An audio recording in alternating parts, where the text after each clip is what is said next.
Hello everyone, welcome back to Tech TV and another easy to follow tutorial on Snapchat.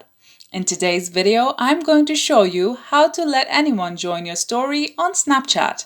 So please make sure to watch till the end. Subscribe to our channel Tech TV and ring the notification bell so that you'll get notified on our next interesting upload. So let's get on with it. At first, open the Snapchat app. Take a photo or record a video. And tap Stickers. Here, tap Story.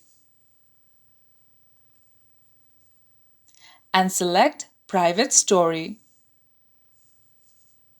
Then type in a name for the story. Tap Done. Now, anytime you send this to a friend or add this to your story, the friend will be able to access your private story. And that's how you let anyone join your private story on Snapchat. If you liked the video, please leave a like and let me know if you thought it was helpful in the comment section down below.